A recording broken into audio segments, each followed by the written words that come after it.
Maiba naman ang ating nakasanayang kakanin at ngayong araw tara samahan niyo ako dahil tuturuan ko kayo ng panibagong recipe ng kakanin na I'm sure napapatok na pambenta ninyo. Hello mga manay! Muli ako ang inyong madiskarteng nanay at welcome sa aking kusina.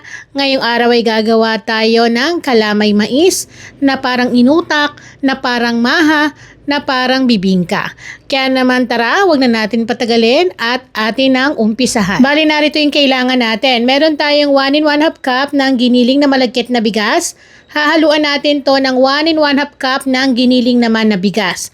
So dalawa yung ating kailangan dito na klase ng bigas. Then meron tayo ditong 1 1/4 cup ng puting asukal. So, pwede naman ng wash sugar pero maganda puting asukal. Then dito, gagamit po tayo ng cream corn. Ayan, isang lata po nito. Nabibili to sa supermarket. Meron din po sa online. So, pwede kayong magtanong-tanong. Then, meron tayo ditong pangalawang piga ng niyog. Ito muna yung una nating ilalagay para maluto natin itong ating malagkit. So, magsasalang na tayo ng ating paglulutuan. Mas mainam na meron tayong gamit na non-stick pan na paglulutuan para iwas yung paninikit at masunog yung ating kakanin. So, nilagay ko na yung giniling na malagkit. Sinundan ko na rin ang giniling na bigas. Ito pong dalawa na to may nabibili online. Meron din sa mga palengke.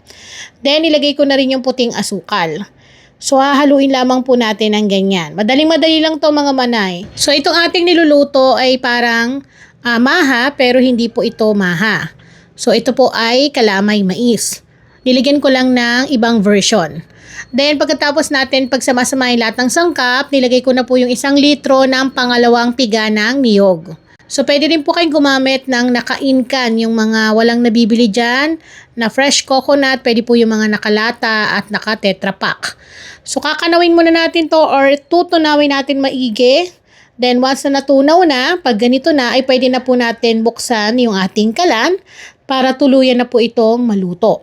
So bali ang pagluluto po nito mahaba-habang oras at medyo nakakangalay din po talaga sa braso kaya mas mainam na non-stick pan yung ating gamit para sumusunod yung ating kakanin sa paghalo. Kasi pag gumamit tayo ng normal na kawali, pwede naman yun nga lang ang tendency madikit at may tendency na masunog. So, habang hinahalo po natin yan, katagalan, unti-unti pong namumuo yung ating niluluto. So, ayan po, dahil po naghalo na yung ating malagkit na bigas at giniling na bigas. So, sa magtatanong manay, pwede ba purong malagkit na bigas? Pwedeng-pwede naman po, kaso talagang totaling malagkit po yun. Kapag naman purong bigas ang ginamit ninyo, hindi naman siya magbubuo-buo. So, kailangan may halo talagang malagkit na bigas. Kahit walang giniling na bigas, basta malagkit, ay pwedeng-pwede na po. Pwede rin kayong magpagiling kung wala kayong nabibilhan na yung giling na mga nakapak. Then, makalipas po ang ilang minuto na ating paghahalo, bali dito maglalagay na po tayo ng 1 litro ng unang piga ng niyog.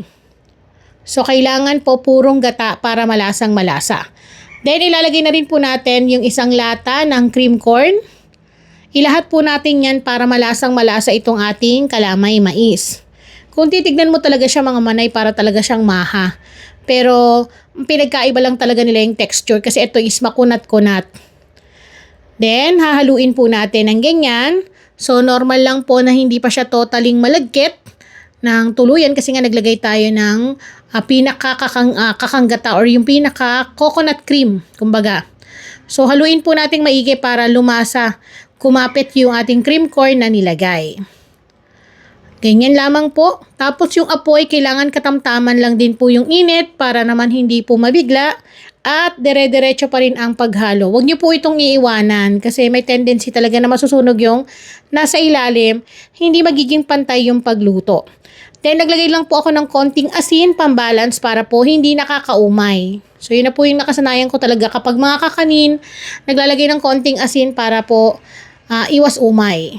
Then katagalan ng ating pagluluto, magiging ganito siya. Parang kala mo, kanin. Parang kala mo talagang ginataang mais. So hindi naman ganon.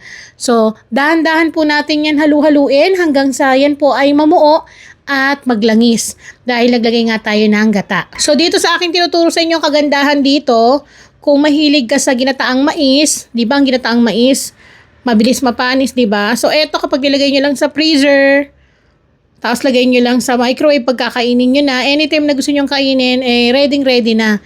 So, hindi ka na magkikrave sa kakanin dahil may pang-stock ka na. Then, after ng ilang minuto, inabot po tayo dito ng 45 minutes ng paghahalo. Yes. So, kailangan po talaga matagal na paghalo para po ma-achieve natin yung makintab-kintab na naglalangis-langis. Kapag ganyan na, ay okay na po yan. So, pwede na nating ihanda yung mga paglalagay natin. So, pwedeng sa lianera, pwedeng sa mga aluminum foil tray, ganyan. Kung ano po yung gusto nyong paglagyan, lalo na kung pambenta, pwede rin po sa bilao. So, bali dito mga manay, ganito po yung gagamitin ko. Kasi pwede nyo itong pambenta, pang regalo, lalo na kung meron kayong mga atinan ng mga okasyon, Christmas party, end party, ganyan. So, maganda pag ganito yung lagayan. So, maglalagay po tayo ng katamtaman, mag-iiwan tayo ng konting allowance dahil tayo ay maglalagay pa dyan ng pinakalatik sa ibabaw. O diba, kakaibang kalamay mais itong matitikman ninyo. Dahil itong version ko, kinuha ko siya sa parang, alam mo yun, yung luto sa inutak, ganon yung diskarte. Then, yung kalamay mais naman natin, para kang kumakain ng ginataang mais na parang basta malinamnam kasi maraming gata yung ating nilagay dito. Then, bali dito nga pala sa aking ginawa is makakagawa kayo ng 4 na ganito. Itong lagayan na pinaglalagyan ko na to. Ano to hindi ko alam yung sukat. Nawala yung sukat dun sa, sa packaging. Malapad siya sa, yung haba niya parang 7, pero yung lapad niya parang nasa 4, ganun. Tapos yung taas is nasa 3. Ganun yung sukat niya mga manay. Then, bawasan lang natin yan. Yan yung mga gilid-gilid kasi kailangan ipantay natin yan dahil maglalagay tayo dyan ng puwang dahil hindi pa natatapos ang ating pagluluto. Then set aside natin to. So next naman natin, dito na rin tayo magluluto ng ating pinaka pang ibabaw. Meron tayo ditong 2 cups ng coconut cream. Ito ay purong gata ng niyog mga manay. Then, mag-a-add tayo dito ng white sugar na 1/2 cup ng white sugar. Hindi ganun kailangan, sobrang tamis. Para naman hindi nakakaumay yung ating kakanin. Kasi yun yung gusto ko At binabalik-balikan sa akin ng mga customer ko. Yung kakanin ko daw is hindi yung sobrang tamis na mauumay ka. Kumbaga, pwede mo talaga siyang ubusin dahil saktong-sakto lang yung lasa. So, ang gagawin natin dito is pakukuluan natin to hanggang sa siya ay maglapot pero hindi natin kailangan ma-achieve yung magbubuo-buo na parang panglatek sa bibingkang malagkit. Hindi ganun. Kailangan lumapot lang siya. So, hahaluin lang po natin yan, continuous, hanggang sa ma-achieve natin yung tamang lapot na kailangan natin. Then, yung ating apoy ay katamtaman lamang din po, hindi malakas. Dahil iniiwasan po natin yan na magbubuo at masunog yung pinakailalim niya. At kailangan hindi rin po iniiwanan to mga manay. Kaya kailangan po dire-diretso ang paghalo. Kung meron kayong kapalitan ay mas mainam. At dito nga po mga manay, makalipas ang ilang minuto ng ating pagluluto, kailangan ganito lamang po kalapot. Hindi siya yung totaling sobrang lapot. So pwede na natin patayin yung ating kalan at maglagay na po tayo sa ating mga lianera o mga pinaglalagyan natin. Ganyan lamang po, wag sobrang kapal, kailangan yung sakto lang. Itong ating nagawa ay sakto po dito sa ating naluto, kaya naman po walang susobra at wala rin pong kukulangin dyan. So the best po itong pambenta mga manay at talaga namang siguradong mapapabilib yung inyong mga customer kasi kakaibang kakanin ang kanilang matitikman. Isa to sa masasabi ko na masarap na kakanin na aking nagawa kasi hindi siya nakakaumay tapos lasang-lasa mo yung gata kasi hindi tinipid po. Then pagkatapos natin magawa yon, so flex ko lang sa inyo itong aking binili dahil nga, di ba yung mga ganito yung mga torch, yung meron talagang parang butane. Ito, binabalahan lang po siya or kumbaga, ilalagyan lang siya ng gas. Tapos pwede mo nang magamit yan on the spot sa inyong mga gustong i-brown yung pinakaibabaw. So ganito lang po yung ginagawa dito. Ganyan. Ang dali-dali lang neto mga manay. So, ang kagandahan dito, kung wala kayo namang ganitong torch na ginagamit ko, pwedeng-pwede nyo tong i-bake. So, simple lamang po, magpainit kayo ng inyong oven sa init na 180 to 200 Celsius. Then, i-bake nyo lamang po ng mga at least 15 to 20 minutes hanggang sa mag-golden brown lang po yung ibabaw. At taas lang po dapat ang may init kasi ang kailangan lang natin is mag-golden brown yung pinakaibabaw niyan. Ganyan po. So, kailangan meron siyang texture ng pagkasunog kasi nagbibigay din po to ng kakaibang lasa dito sa ating kalamay mais na niluto. Then ulitin lamang po yung procedure gaya ng aking ginagawa, pero kung may torch kayo mga manay, mas mainam na ganito yung gamitin nyo kasi mas mabilis siya. Mas mabilis pong masunog. Ganyan. Wala pang ilang minuto, ganyan na kaya mo na magpa-brown ng pinaka-top niya. Ito rin yung ginagamit sa mga inutak para less na po tayo sa paggamit ng ating oven. Then, kapag okay na, ay pwedeng-pwede na natin itong iserve, pwedeng pambenta, at pwede nyo rin po itong ilagay sa freezer at tumatagal po ito ng at least 1 month to 2 months sa freezer. Then, i-microwave nyo lamang po kapag inyong kakainin na. Pero mas mainam wag pong nakalagay sa ganitong aluminum foil tray kasi may tendency na masira yung inyong microwave. So, ang maganda, ilipat nyo na lamang po sa isang lagayan kapag iinitin nyo na. Kuha na lang po kayo ng konti dyan. At meron nga tayong tira. Ito yung nilagay ko sa llanera para meron tayong titikman. So, eto na nga po mga manay. Excited na ako ipakita sa inyo yung loob niya. So, ang kagandahan dito, yung pinakaibabaw niya, kakaiba yung lasa.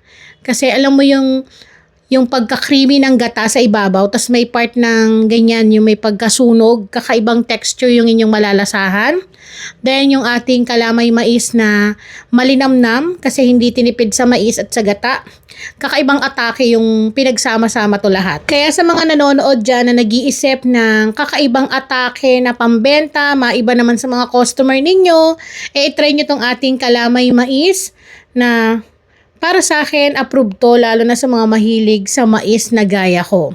Kasi lalo na, di ba, minsan madalang tayong makakita ng mga ginataang mais or samahan naman, di ba?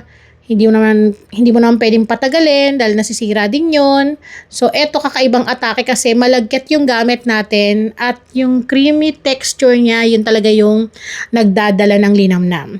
So, muli mga manay, ako po ang inyong madiskarting nanay. Maraming salamat po sa inyong panonood at I'm sure na may panibago na naman kayong natutunan sa ating recipe na swak sa budget at sure na pwedeng-pwede mong pagkakitaan.